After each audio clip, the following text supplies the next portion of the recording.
Last thing, before we go is the ways that we protect our marriage, because a lot of people think we're crazy for the things that we do to protect our marriage too, but it's so important because um, I don't know if it was we're in a marriage class right now, so I'll talk about that just a bit. Is yeah, we're already married, but we went back and we decided to do this prep for marriage class to just make sure we've got this strong foundation for all the various highs and lows that are inevitably going to come over the span of our lives.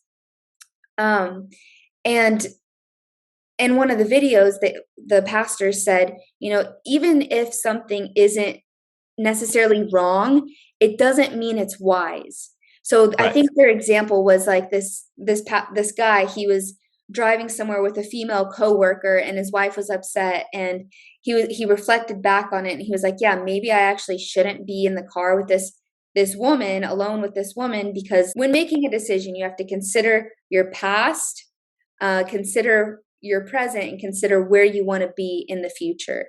So if your goal is like a happy, healthy marriage, you have to take that into consideration with all of your decisions, big and small.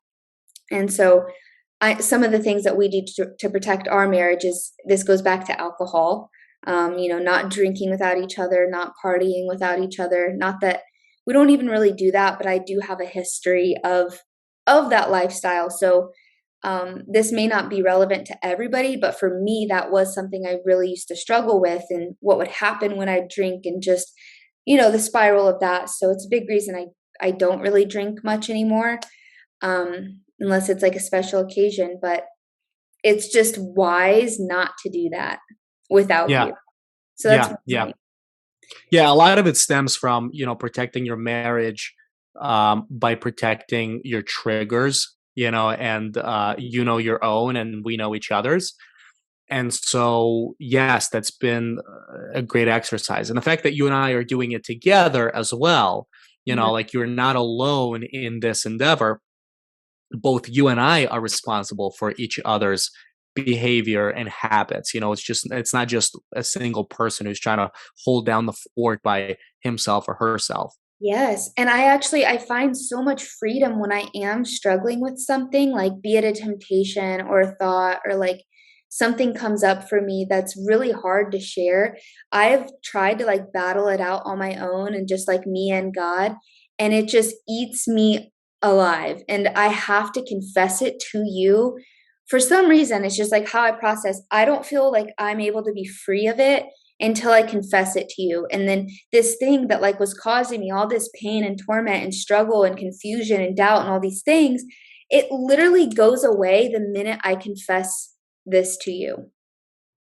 It's like I Yeah. bring it out into the light, and Satan can no longer torment me with it in the darkness, because I've told you, I'm like, hey, I'm struggling with this temptation or this thought, or something of the past or whatever. And the minute I tell you, it literally vanishes from my Yes. from my thoughts. And what do you know? That's also biblical.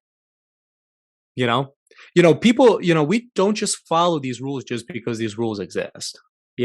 We follow these rules and we're disciplined to the extent that we are in these rules because they genuinely give freedom Yeah. and lead to a prosperous, happy life.